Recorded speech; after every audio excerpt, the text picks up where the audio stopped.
बोले श्री कृष्णचंद्र महाराज की जय। ये भी एक चुराने की बात लोगों के मन में है। भगवान मुझे भक्त स्वीकार करे लेकिन जय नहीं बोलेंगे, उसका गुणगान नहीं करेंगे।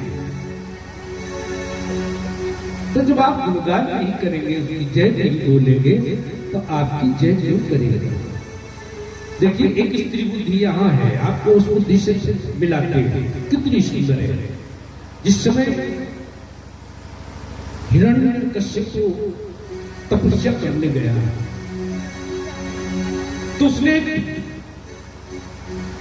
मंत्र द्रोण ज्ञान पर्वत पर द्रोणाचार्य जगह पर सुंदर सुंदर जगह, देवताओं ने देखा कि अरे असुर है, तपस्या करेगा और इसे शक्ति प्राप्त हो गई तो ये लोगों की हिंसा करेगा। क्योंकि तीन चीजों में आप लोग बिल्कुल बुद्धि लगाइए। ये तो हमेशा अच्छे के पास चली गई तो आभूषण, बुरे के पास चली गई तो महादूषण, बड़ा दोष। कौन? आयु भया बलशील ज्ञान तपस्वते न बरस। न शब्द में साधु और दुष्ट का भेद है। जैसे ये बहुत साधारण विद्या विवादाय धनम मदाय शक्ति परेशान परपीडाय खलस्य साधो विपरीत में ज्ञानाय दानाय च रक्षणाय। साधु को विद्या मिली तो उसने ज्ञान अर्जन कर लिया, और खल को मिली तो वो विवाद करता फिरेगा, सब जगह तक तो कष्ट ही पहुंचाया। धन अगर संत को मिल गया तो दूसरों के हित में लगाया, शक्ति से दूसरों की रक्षा करेगा। लेकिन वो उसको धन जो मिलेगा उसमें उसे मद बढ़ जाएगा, फिर वो सबको परेशान करेगा, और शक्ति मिल गई तो भी परेशान करेगा। तो इसलिए ये जो वर्ण है, संवर्ण है, ये सबको नहीं मिलना चाहिए। तो एक ने तोते का रूप बनाया और वहीं आकर कहने लगा, श्रीमन्नारायण नारायण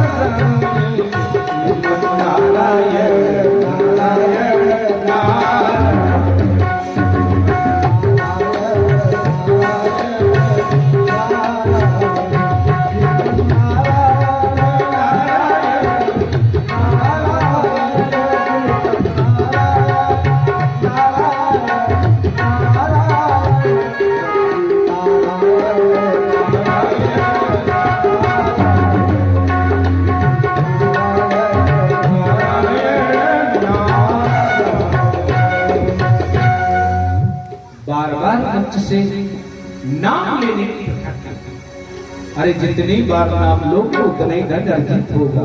नाम लेते रहते, बार बार पढ़ने से, बार बार पढ़ने से, बार बार करने से बुद्धि स्थिर होती है। इसलिए बार बार संकेत कर दिया जाता है, कहिए कहिए, भजन बार बार कराया जाता है। तो नारायण का नाम सुनते ही हिरण्यकश्यप का मन बदल गया। आज अच्छा दिन नहीं है, दुष्ट जन तो बहाना चाहते हैं। कब लौट आया? कयाधु ने देखा कि लो ये तो लौट आया, हमसे तो कह रहे थे तपस्या करने गए।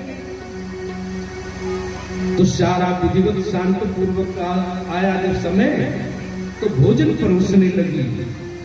और जब जान लिया कि अच्छे से भोजन कर लिया है, तब एक प्रश्न रखा कि आप तपस्या करने गए थे, लौट क्यों आए?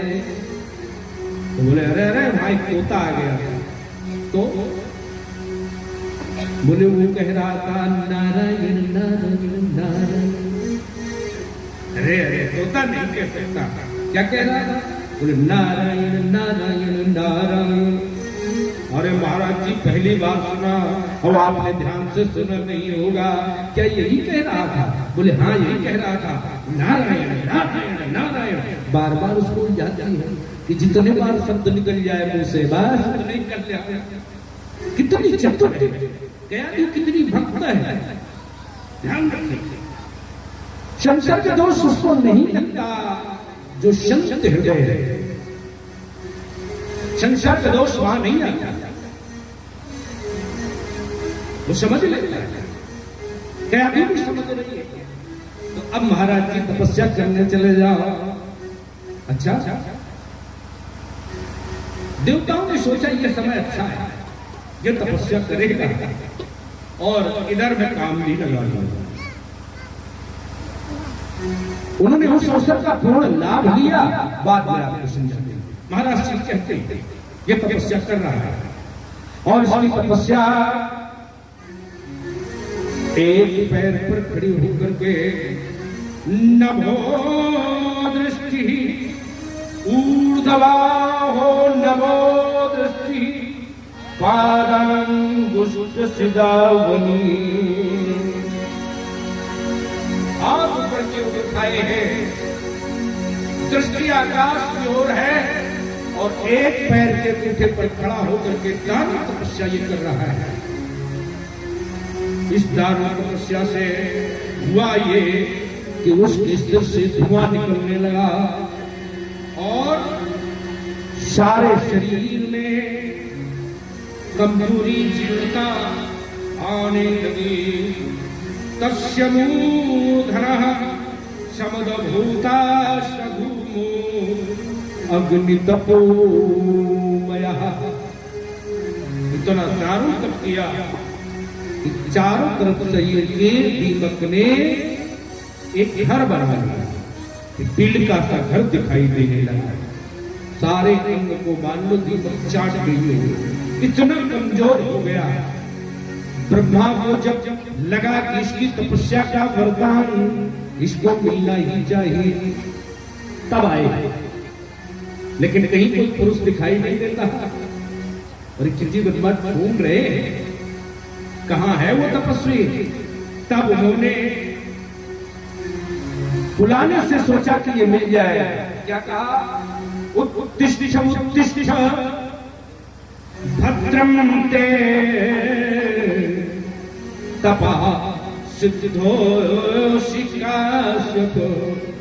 हे कश्यप चंदन, वो कश्यप के पितृ विभो, तुम्हारी तपस्या सिद्ध हो गई, लेकिन वो नहीं जागा। तब मारे जाना कि तुक्का आदि भवो देव। जब उसको जल डाला तो दीपक का वो घर गिर गया। फिर देखा भक्षितांगम तो फिर जल डाला। कमंडल जलैनोक्षिपित्येन, उसका दिव्य शरीर प्रकट हुआ। फिर उन्होंने कहा कि मांगो वरदान, हम तुमसे प्रसन्न हैं। देखो, वर मांगने वाला और वर देने वाला दोनों यहाँ पर उपस्थित हैं, लेकिन वर मांगने वाला तो संपूर्ण समर्थ है, लेकिन देने वाला पूर्ण समर्थ नहीं। क्यों? मांगने वाले ने पहला वरदान मांगा, मैं अमर हो जाऊं। अच्छा, अमर? बोले हाँ, मैं अमर हो जाऊं। अमर माने कभी ना मरूं, चिरंजीवी माने बहुत समय तक जीवित रहूं, लेकिन अमर माने कभी ना मरूं। ब्रह्मा जी ने कहा, लो वही है वरदान, कैसे दे सकते हैं? क्यों भाई, हमारे पास 1 रुपया है और तुम मांग रहे हो 2 रुपए। 1 ही रुपए का तुम्हें मैं दे सकता हूं, मेरी सामर्थ्य से वरदान मांगो, मैं खुद अमर नहीं तो तुम्हें अमर कर भी नहीं सकता। अच्छा, तो वो बड़ा चलते, उसने फिर कहा, तो कोई बात नहीं, अब महाराज जी वरदान मैं मांगू तो आप दे देना। बोले बताओ क्या चाहिए? उसने कहा, नांतर बहिर्दिवा नित्यमन्यास्मादिश्चायुधि न भूमौ नाम्भरे मृत्युर्न नरे न मृगैरपि। न दिन में मरे, ध्यान करिए, न रात्रि में मरे, न मनुष्य से मरे, न पशु से मरे, न भीतर मरे, न बाहर मरे, न नीचे मरे, न ऊपर मरे। अच्छा, कहीं न मरवा, हाँ ऐसा वरदान जानता हूं। न भूमौ न अंबरे न मृत्युर्नरै, मनुष्य से न मृगैरपि न चयायुधि, न अस्त्र से मरे न शस्त्र से मरे। ब्रह्मा जी ने कहा, ठीक है वरदान तो दे देंगे, लेकिन बात बनानी, ये भाई के हाथ में है। उसने कहा, एवमस्तु, जाओ। बस मिल गया वरदान, घर आया, प्रारंभ हुआ आतंक। कहा श्री सुखदेव ब्रह्मा जी से कि आपने जो ये वरदान मुझे दुर्लभ दिए, ये सब ठीक है? उनका बिल्कुल ठीक है। आतंक क्या प्रारंभ हुआ? माने उसने अपने मन में जो वैर पाल रखा था, विष्णु ने मेरे भाई हिरण्याक्ष को मारा है, मैं उसे नष्ट कर दूंगा। और उसने सबको आदेश दिया कि अब चिंता मत करो, यज्ञों को विध्वंस कर दो, गौशालाएं रिक्त करा लो, ब्राह्मणों को बंदी बनाओ, साधु लोगों को बंदी बनाओ। जब धर्म की क्षति हो जाएगी और धर्म की रक्षा करने के लिए वो विष्णु गदा लेकर आएगा, तो मैं उसकी हत्या कर दूंगा। और ऐसे दुष्ट लोगों के साथ में जो मंत्रीगण होते हैं वो भी उसको बढ़ावा देते हैं। हाँ बिल्कुल ठीक, हाँ बिल्कुल ठीक। ये जो पीछे से उनको समर्थन मिलता है, ये उनकी नाश का और भी कारण बन जाता है। और रावण को भी मंत्रियों का, और वो बड़े बूढ़ों की बात मानता नहीं, ये भी बड़े बड़ों की बात नहीं मानता। और जो लोग बड़े बूढ़ों की बात नहीं मानते, उनका शकुन नाश हो जाता है, शकुन। और जो लोग बड़ों की बात मानते हैं, वो तीनों कालों में यश प्राप्त कर लेते हैं। जैसे हनुमान जी जब चले तो जामवंत मैं पूछूं तो ही उचित सिखावन तीज वो मोही। बूढ़े बूढ़े का सम्मान किया। जामवंत मंत्री यदि बूढ़ा, बहुत गहरा, उसका सम्मान कौन कर रहा है? ज्ञानी नाम अग्रगण्यम सकल गुण निधानम वानराणामधीशम। बहुत बुद्धिमान, बहुत बलवान और ताकतवर, लेकिन सम्मान किसका कर रहे हैं? बुद्ध का सम्मान कर रहे हैं। इसलिए उनके गुणगान किए जाते हैं। जिस कांड में जोड़े जाते हैं? बोले सुंदर कांड। कितना बढ़िया कांड होता है सुंदर कांड।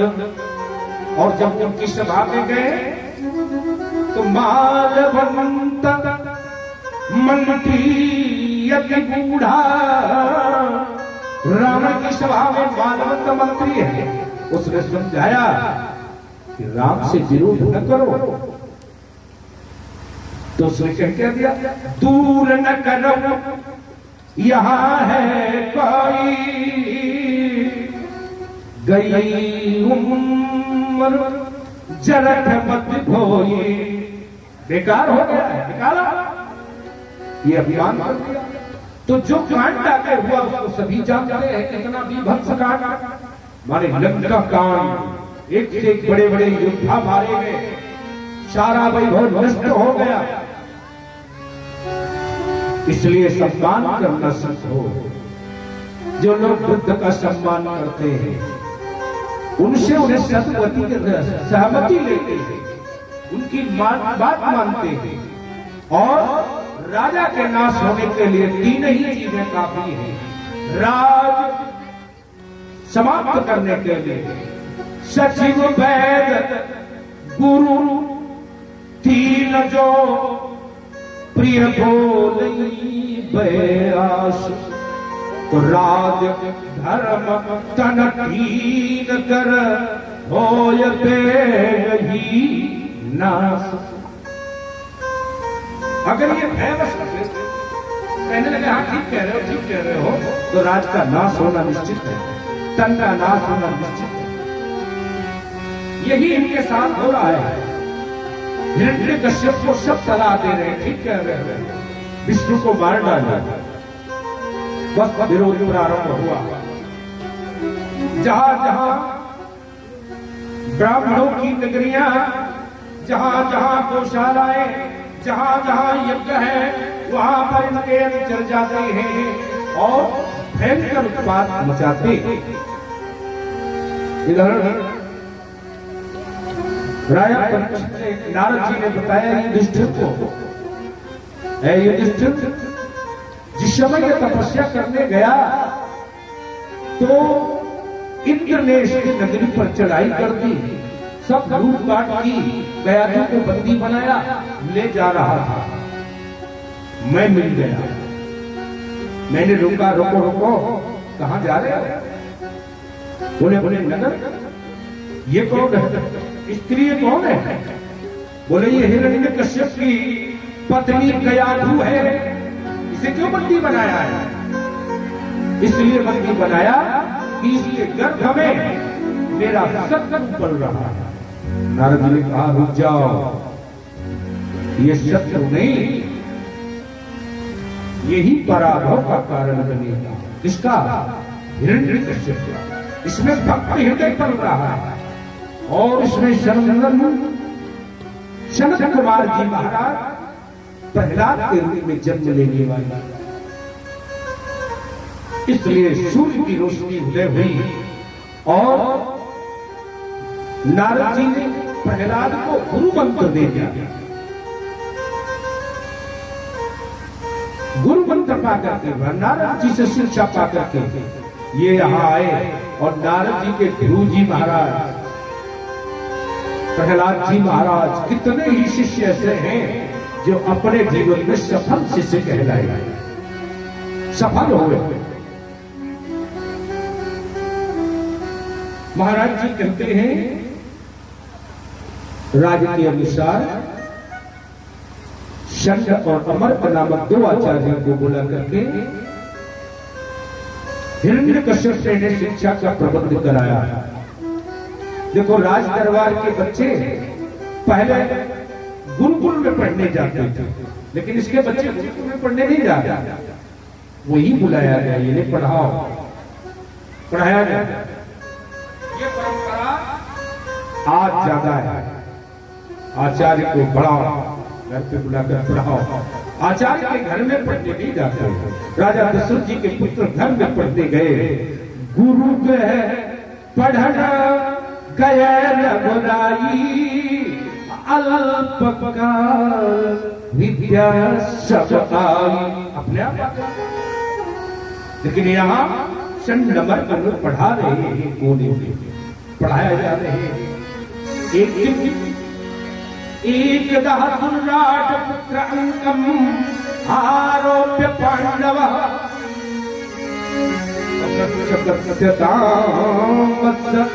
मन्यते साधु भगवान। राजा के स्वभाव को जानते हैं महाराज प्रहलाद जी, और बैठा करके उन्होंने पूछा, अपनी गोदी में बैठा करके लाड़ गुलार करने के बाद पूछा कि ये बताओ तुम किसे अच्छा मानती हो? तो उन्होंने कहा कि अरे इस दुनिया के लोगों को दिखाई नहीं देता, वो अंधेरे कुएं में पड़े हैं,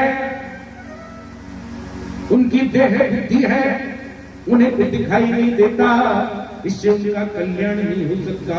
ये तो छल पड़ा हमारी पुत्र तो महात्माओं जैसी बातें करता है।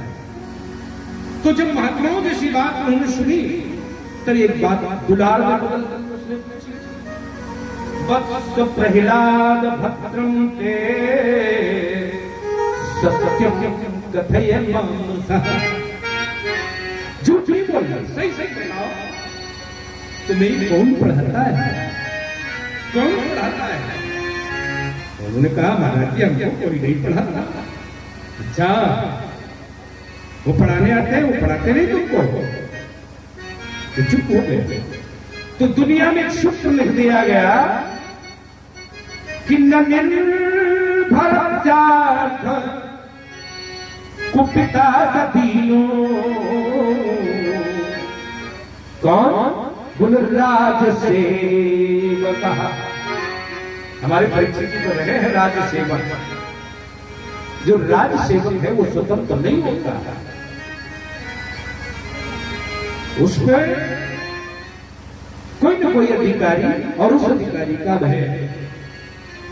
तो ये भी राजा के सेवक हैं, इसलिए बेचारे ने भी पूछा क्या पढ़ाया?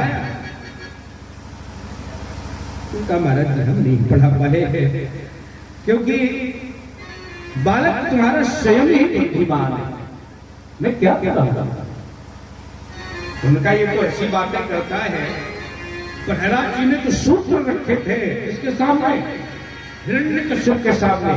आप इस सूत्र को समझने का प्रयास करिए। सूत्र रखे थे क्या कि महाराज जी 10 तरह से भगवान की भक्ति करनी चाहिए। अच्छा, भागवत कहती है नवधा भक्ति, रामायण कहती है नवधा भक्ति, भागवत कहती है 19 प्रकार की भक्ति, भागवत से इतर 23 प्रकार की भक्ति। भक्ति प्राकारांत से होती है, लेकिन सुखदेव जी ने केवल परीक्षित जी को 3 ही सुनाई। श्रोतव्या कीर्तितव्यश्च स्मरणतव्य भारतयनघ। केवल श्रवण करो, कीर्तन करो और बाद में स्मरण करो। नवधा भक्ति उन्होंने लक्ष्मी और सुनाई। श्रवणम कीर्तनम विष्णु ही स्मरणम पाद सेवनम अर्चनम वंदनम दास्यम शक्तम आत्मनिवेदनम। तुलसीदास जी ने अपनी भाषा में कहा, अपनी तरीके से कहा कि प्रथम भक्ति संतनक रस गंगा और दूसरती मम कथा प्रसन्न।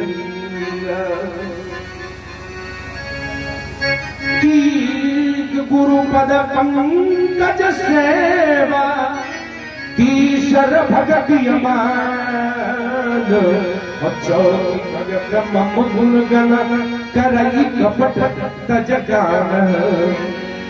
जो सूक्ष्म है, सरल है, उस पर ध्यान दीजिए। इन्होंने जो कही है वो ये है, भक्त की पड़ी।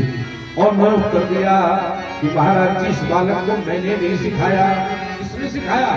न मत प्रणीतम न पर प्रणीतम पुत्रो परतेव तवेन्द्र सत्रो नैसर्गीयम मतिरराजन नियक्षपन्नो कददा स्ममाना। हमने नहीं पढ़ाया महाराज, तो तुमने? बोले ना, मैंने भी नहीं पढ़ाया। तो किसने पढ़ाया? बोले नैसर्गीयम, प्रकृति से मेरी, भगवान से प्रदत्त इसकी बुद्धि है।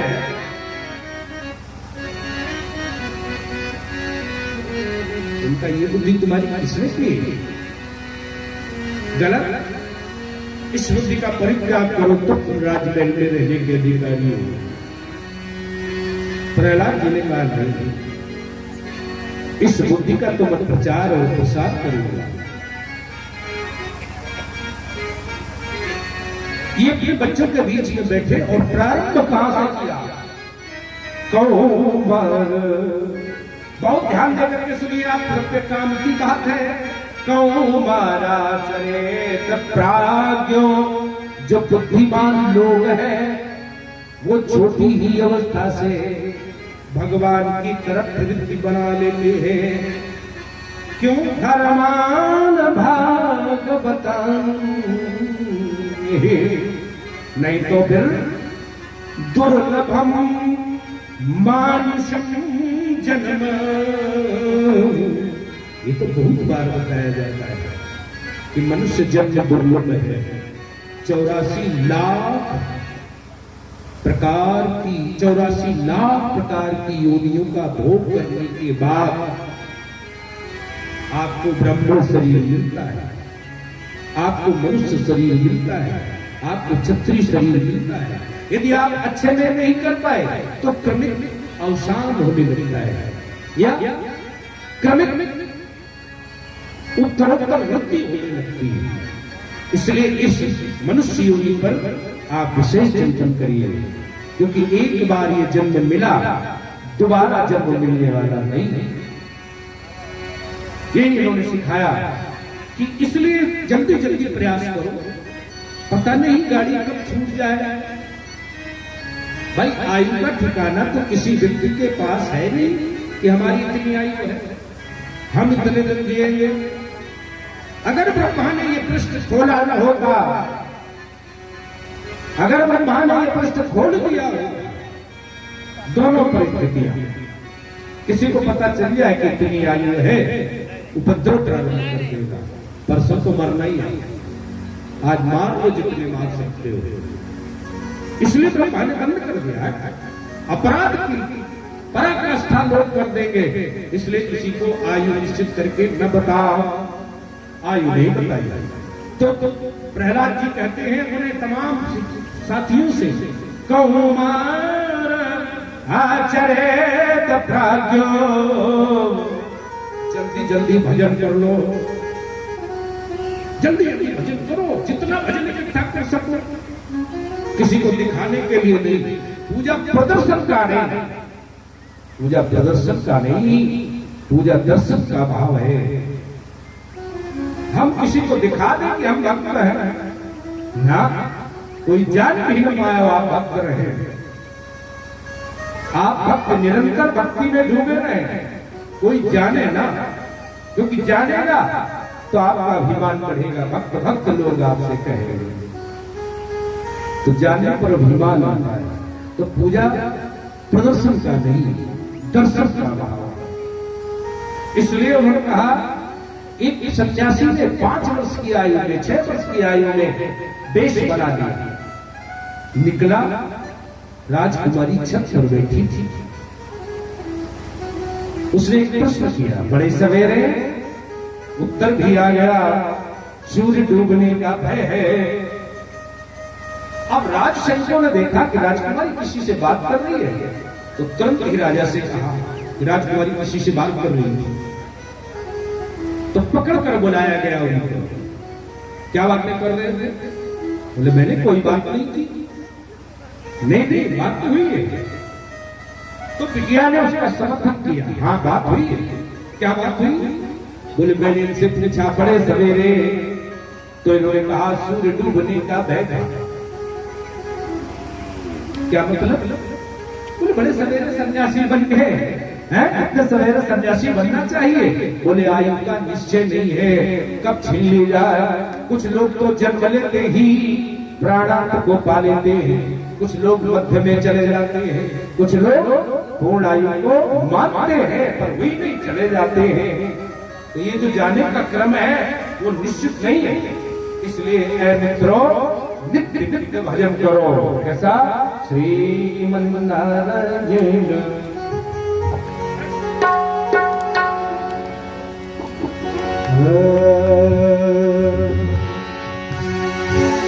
मन की तरंग मार ले, मन की तरंग मार ले, मन की तरंग मार ले,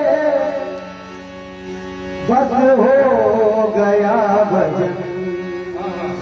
मन की तरंग मार ले, बस हो गया भजन। मन की तरंग मार ले, बस हो गया भजन।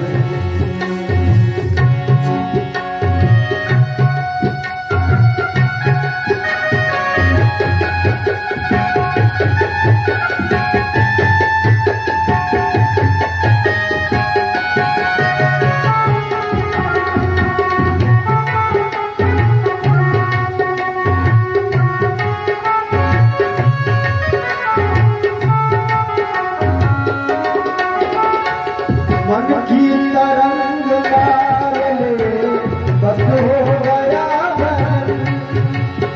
मन की तरंग मार ले, बस हो गया भजन। आदत बुरी संभाल ले, आदत बुरी संभाल ले, बस हो गया भजन। आदत बुरी संभाल ले, बस हो गया भजन। मन की तरंग मार ले, बस हो गया भजन।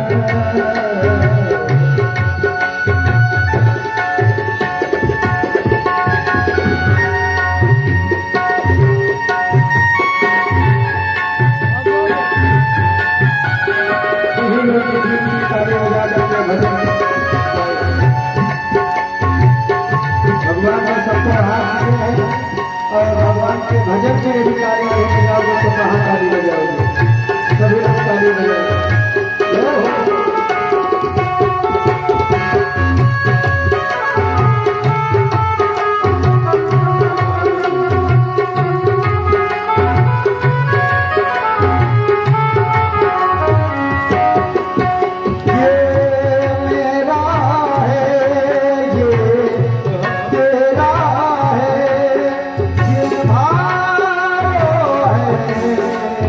पूरा